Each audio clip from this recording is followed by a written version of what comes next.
Bonjour Guy Carlier. Bonjour Marco, bonjour Julie, bonjour à tous. Alors comme ça, vous êtes sentimental et on nous avait pas prévenu alors. Pourtant, on y croyait tellement à Barack Obama, on y croyait parce que, comme dit Souchon, on est des foules sentimentales et Obama, c'était un fantasme de foule sentimentale. On avait follement aimé John Kennedy, on avait follement aimé Martin Luther King et voici qu'arrivait le métis de ces deux-là. Avec Obama, l'Amérique allait oublier le Texan fruste, inculte et belliqueux pour redevenir notre Amérique à nous, celle de la liberté, celle où un laveur de vitres portoricain pouvait devenir PDG, celle des films de Capra et de Marilyn, du rock'n'roll, de la soul music et de la route 66.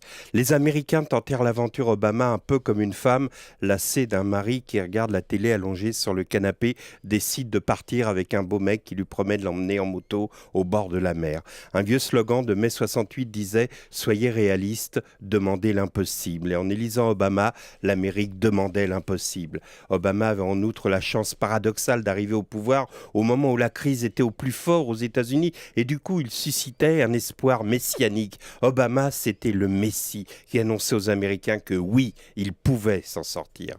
En France, comme on est des foules sentimentales, on croyait même que grâce à Obama, le monde entier allait s'en sortir. C'est pour les mêmes raisons qu'à un moment, on a cru à Ségolène, à cause de son image messianique justement. Parce qu'une foule sentimentale, ça a besoin parfois d'entendre scander le mot fraternité. Et puis on s'est aperçu que ce n'était qu'une caricature. À propos de caricature, le pire dans ce domaine fut atteint lorsque Bayrou sortit de sa manche à l'Indolium, l'Obama français déjà oublié, qui était un peu à Obama ce que les textes français sont à Mamma Mia. Tout le monde croyait à Obama. On en devenait même con, au point de lui décerner le prix Nobel de la paix 3 jours après qu'il ait annoncé qu'il envoyait des troupes supplémentaires en Afghanistan pour, je cite, finir le travail. Lorsqu'il envoyait des troupes en Afghanistan, George Bush n'était qu'un Texan. Mais quand Obama faisait la même chose en France, on ne disait rien au nom du politiquement correct. Obama a donc échoué. Aux États-Unis, sa cote de popularité a chuté au niveau de celle de Nicolas Sarkozy. Peut-être pas pour les mêmes raisons sur la forme, mais sur le fond. Évidemment, les raisons de leur échec sont les mêmes. Alors, ma chère foule sentimentale, je vais t'expliquer 2-3 choses très importantes. Dans ce quart d'heure incontournable, le plus important, c'est Axel de Tarlet. Je dirais même que dans la totalité de la matinale, Axel est le roi du monde. Quand Jean-Pierre Elkabbach interviewe Christian Estrosi, qui prend des postures pour faire croire qu'il peut intervenir sur les entreprises, Axel se marre. Quand Nicolas Sarkozy affirme qu'il va moraliser le capitalisme, Axel se marre, parce qu'il sait que le pouvoir n'est pas là.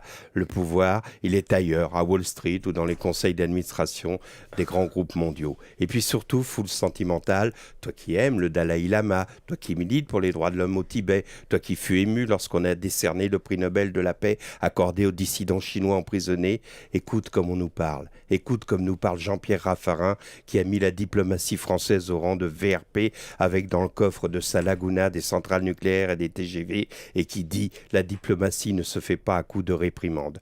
Voilà, foule sentimentale, tu rêvais d'Obama, tu auras désormais des Raffarins. Aujourd'hui, le roi du monde, c'est Axel de Tarlet.